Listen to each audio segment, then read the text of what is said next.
Welcome back छात्रों। आज हम लोग नई वीडियो नए टॉपिक के साथ लेके आए हैं। वीडियो नंबर 5-6 आपके सामने है।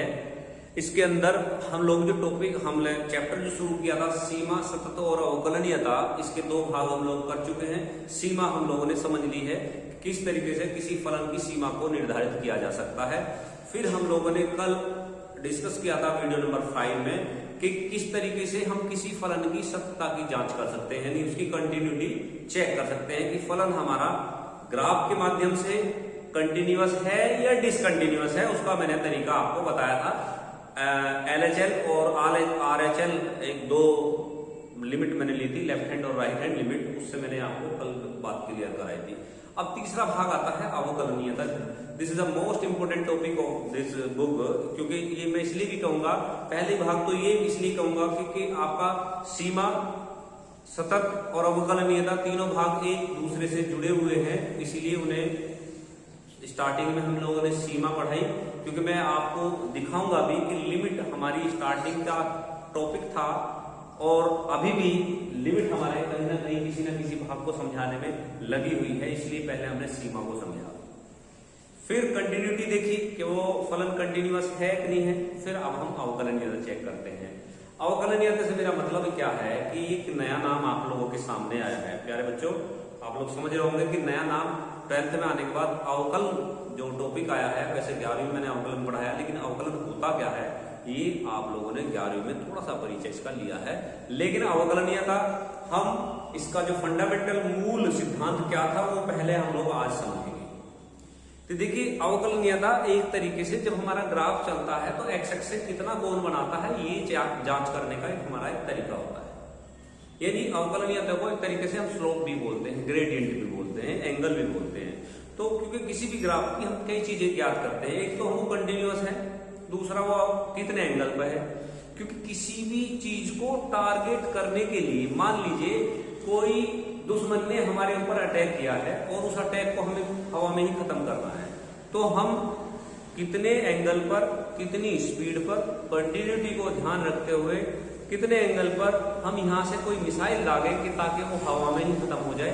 ये सारी बातें हम लोग इस मैथ के माध्यम से समझेंगे। इनका औचित्य भी यही है, यही हमारा मतलब भी है समझने का और समझाने का। ज्यादा बड़ा टॉपिक नहीं है, इसके बारे में मैंने जितनी आपको फंडामेंटल यानी मौखिक चीजें एग्जाम्पल बताए हैं वो इसलिए भी बताए हैं ताकि आपको पता चल जाए कि हम पढ़ क्या रहे हैं। यानी किसी फलन के कार्यों में किस सीमा पर वो फलन है, सीमा ज्ञात कर ली। दूसरा, वो कंटिन्यूअस है या डिसकंटिन्यूअस है वो चेक कर लिया। तीसरा, वो कितने एंगल पर है वो हम चेक करेंगे अवकलनीयता के माध्यम से। फलन की अवकलनीयता यानी डिफरेंट ये हो गया डेरिवेटिव ऑफ फंक्शन, डेरिवेटिव भी बोलते हैं इसे, या डिफरेंशिएबिलिटी ऑफ फंक्शन। तो कैसा फलन होना चाहिए, इसके लिए हम किसी भी डेरिवेटिव को चेक करने के लिए फलन की सततता के बीच में कोई बिंदु ले लेते हैं। मान लीजिए हमें चेक करना है, जैसे हम लोग जब घरों में चावल बनते हैं, प्यारे बच्चों ये एक एग्जांपल आपके घर का ही ले लेते हैं हम लोग।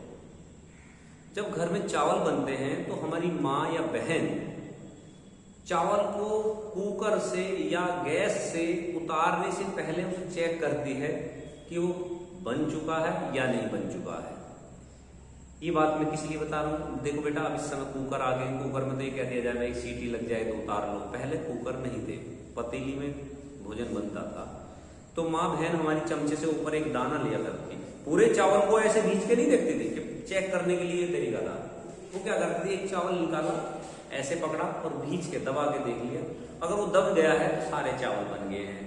मेरा कहने का मतलब ऐसे ही हम लोग अवकलनीयता या सीमा में किसी एक बिंदु को लेंगे, उस बिंदु पर चेक करेंगे कि इस बिंदु पर इसकी लेफ्ट और राइट में कितनी अवकलनीयता है। अगर बराबर है तो ये अवकलनीय है, नहीं तो नहीं। मेरी बात समझे, जैसे मैंने सत्यता में बताया था, हम राइट गए और लेफ्ट गए, उसमें किसी बिंदु का हमें पहले लेना पड़ेगा, यानी चयन करना पड़ेगा किसी बिंदु का। जैसे मैंने चावल वाला उदाहरण आपको अभी समझाया है, चावल के सारे बनने का एक उदाहरण मैंने दिया है कि एक चावल को दबा के देख लीजिए, अगर वो दब गया है तो सारे चावल हमारे बन चुके हैं।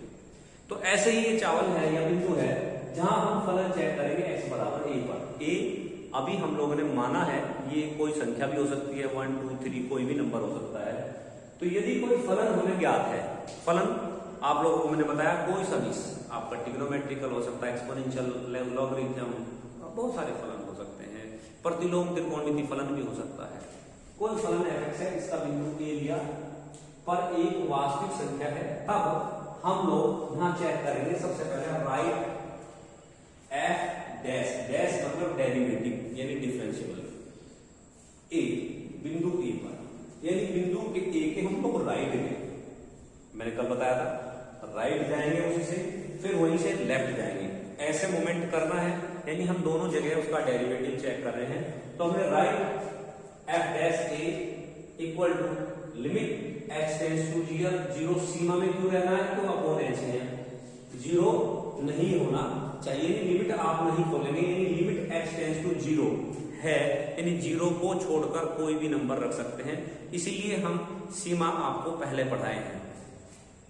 f a प्लस h, यानी h पार्ट हम थोड़ा आगे बढ़े हैं, जो मैंने कल आपको बताया था सीमा के सतत के अंतर्गत, जब आगे बढ़े हैं a plus h minus f upon h, ये होता है right hand derivative, right hand जब चलते हैं। ऐसे ही आपका लेफ्ट हैंड डेरिवेटिव में l f dash a equal to limit h tends to 0 f a plus h minus f a upon minus h, यहां माइनस h होगा क्योंकि डेरिवेटिव की बात कर रहे हैं हम लोग, ये राइट लेफ्ट हैंड डेरिवेटिव होगा।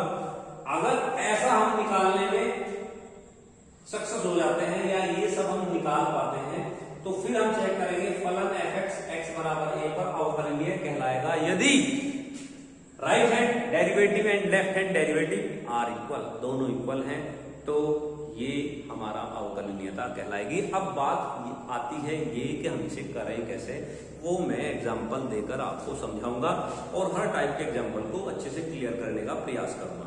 तो प्यारे बच्चों, हमें आज का जो टॉपिक है, जो लास्ट टॉपिक हमारा रहेगा, उसको समझना है, और वो समझने का मैं एक तरीका आपको क्लियर कर देता हूं।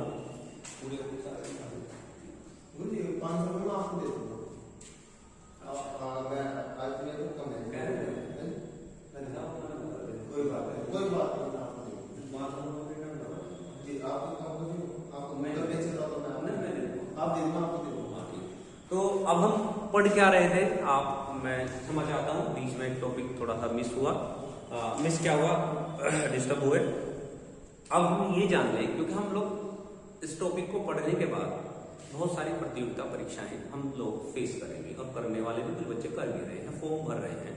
तो कुछ चीजें ये जान लें कि एक ये बात नोट कर लीजिए कि प्रत्येक अवकलनीय फलन, जितने भी अवकलनीय फलन होंगे वो सतत होंगे, सतत माने कंटिन्यूअस होंगे।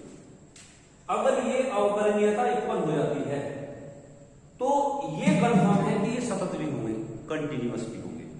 लेकिन इसका उल्टा, प्रत्येक सतत फलन अवकलनीय नहीं होगा, ये बात आप लोग नोट कर लीजिए। एक नंबर में कहीं भी किसी भी प्रतियोगिता परीक्षा में पूछी जा सकती है। क्लियर हुई बात। अगला पॉइंट, कुछ विशेषताएं भी हैं। अवकलनीयता की विशेषता क्या है, प्रत्येक बहुपद x बिलोंग्स टू r, बहुपद जितने भी होंगे, एल्जेब्रिक फंक्शन जितने भी होंगे, जितने भी बहुपद रहेंगे, वे प्रत्येक बिंदु पर अवकलन होंगे। प्रत्येक बिंदु पर, किसी भी बिंदु पर निकालेंगे, सब जगह अवकलनीय होंगे, सब जगह कोई ना कोई एंगल बनाएंगे। x बराबर a पर लिया था तो वहां अवकलनीयता सिद्ध हो रही थी, ये मैंने आपको बताया है, इस तरीके से सिद्ध कर सकते हैं। दूसरा, a की पावर x वाले जो फलन को बोलते हैं घातांकीय फलन। a की पावर x वाले जो फलन होंगे वो x a ग्रेटर देन 0, जहां a की पावर x यानी होगा वहां a ग्रेटर देन 0, यहां 0 ना हो, 0 से बड़े वाले नंबर हो, एक बात। दूसरा, x belongs to real number, x कुछ भी हो तो ये सभी अवकलनीय होंगे। एक कंडीशन यहां है कि वो a 0 नहीं होना चाहिए, और सब हो कोई फर्क नहीं पड़ेगा, सब अवकलनीय रहेंगे। दूसरा पॉइंट आपको क्लियर हो गया होगा। और प्रत्येक अचर फलन पर भी ये अवकलनीय रहेंगे।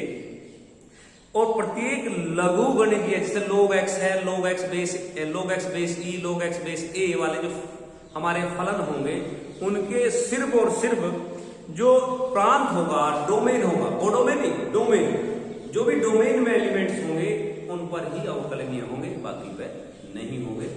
बात आप समझ गए होंगे मेरी बात। कुछ वहां भी एक कंडीशन होती है कि यहाँ 0 नहीं होना चाहिए, 1 नहीं होना चाहिए, log 1 की वैल्यू 0 हो जाती है, तो वो डोमेन का हमें ध्यान रखना है।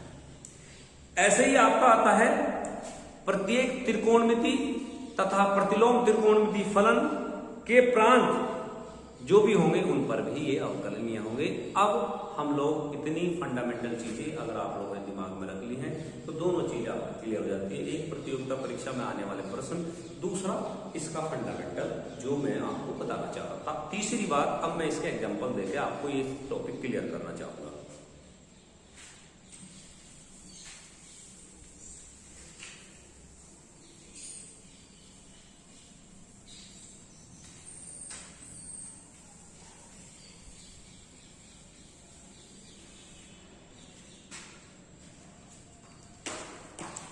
सवाल लीजिए, इस पर सिद्ध करना है, दिखाइए। 2014 में आया हुआ सवाल है और इसी के आधार पर और बहुत सारे क्वेश्चन रहेंगे, वो आप करेंगे, बाकी एक मैं करके दे रहा हूं आपको। fx बराबर x² + 2 और 2x + 1 x less than x greater than equal to x बराबर 1 पर अवकलनीयता चेक कीजिए।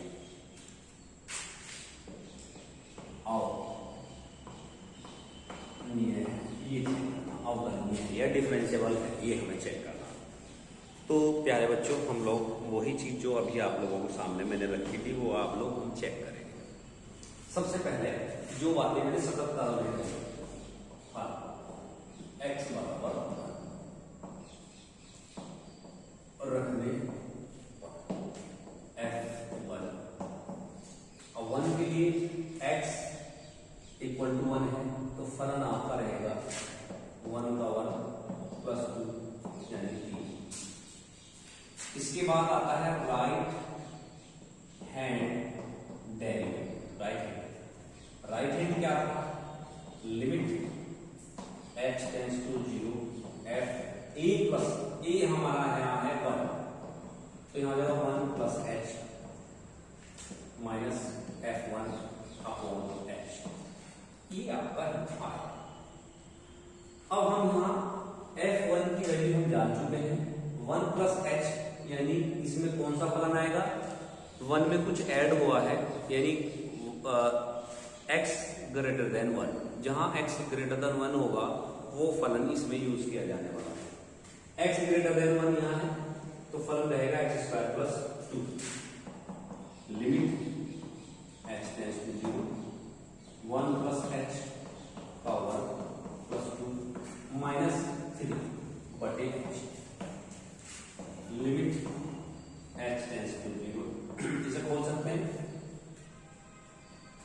1 + h² + 2h -1 बटे h, 2 में से 3 से 1 से 1 cancel, limit h tends to 0, h को ले लेंगे h + 2 बटे h, h से कैंसिल हो गया 0 + 2 2। इसकी जो राइट साइड आई वो 2 आई, left hand derivative limit h tends to 0 है 1 + h -1 -h, इसमें माइनस आ जाएगा 1, लेफ्ट हैंड में आपका होगा 1 - h, सॉरी मैं गलत बोल रहा हूँ, उसमें माइनस होता है, इसमें प्लस होता है। उसमें मैंने मैंने शायद गलती की है, आप ध्यान रखेंगे। जो मैंने फंडामेंटल चीज बताया था वहां a + h कर दिया था, वहां a - h होगा।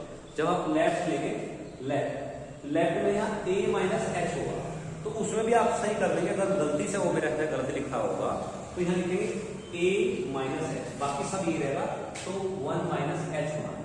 उसमें मैंने शायद प्लस लिख दिया था, आप ठीक कर लेंगे।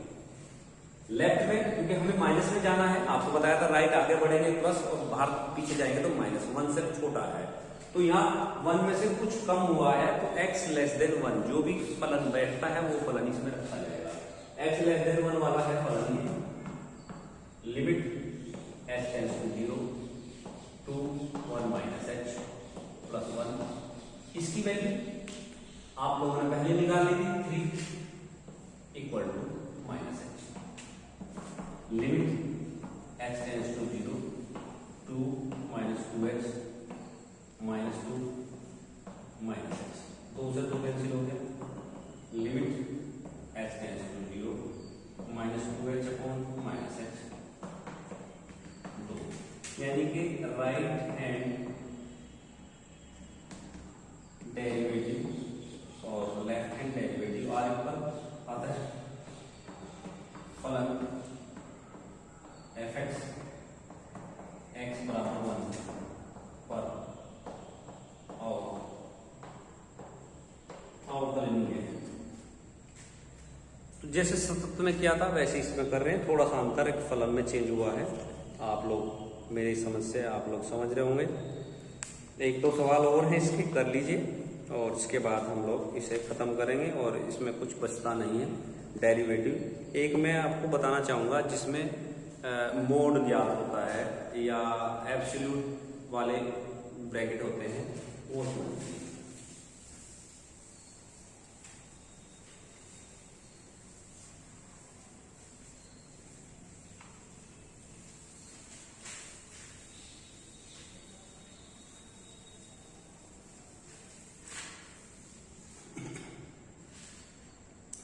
फलन है fx बराबर मोड x माइनस 3। चेक करना है x बराबर 3 पर, x 3 दे रखा, क्या होगा अवकलन होगा अवकलन नहीं होगा वो आज हम लोग समझेंगे। तो हल करेंगे सबसे पहले x बराबर 3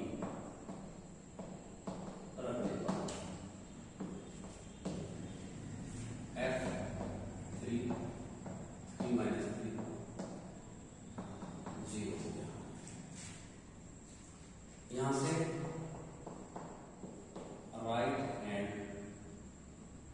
डेरिवेटिव जाएगा F dash, limit h tends to 0 f 3 plus h minus f 3 बटे h, limit h tends to 0 3 plus h मतलब 3 प्लस h माइनस 3 माइनस 0, इसका 0 आया है, 3 से 3 कैंसिल हो गया, लिमिट मोड h बटे h, मोड h तो h ही रहना है, ये आ गया 1। Left hand derivative, limit h tends to 0 f 3 minus h minus f 3 minus h, limit h tends to 0 3 minus h plus 3 sorry minus 3, ये दिया हुआ ध्यान रखो, माइनस 0, ये 0 आया था मैंने पहले निकाल दिया था minus h, limit h tends to 0, ये आपका 3 से 3 कैंसिल हो गया, माइनस h माइनस h, ये प्लस में आएगा। मोड का एक नियम है कि इससे वैल्यू प्लस में आती है h बटे माइनस h, यानी माइनस बना गया, यानी कि right hand derivative not equal to left hand derivative. अतः x बराबर, अतः फलन fx x बराबर 3 पर अवकलनीय नहीं है। समझ आया होगा बच्चों? मैं कोशिश कर रहा हूं कि ज्यादा से ज्यादा बच्चों की बात समझ में आए और ज्यादा से ज्यादा सवाल आप लोग कर पाए। ऐसे ही सवाल क्योंकि बोर्ड में पूछा जाता है ए और बी का मान निकालना या के का मान निकालना, वो आप समझ लीजिए एक टाइप का सवाल बचा है ए और बी के मान निकालने वाला, ये भी आप लोग क्लियर करें। यूपी मोड में आया हुआ है।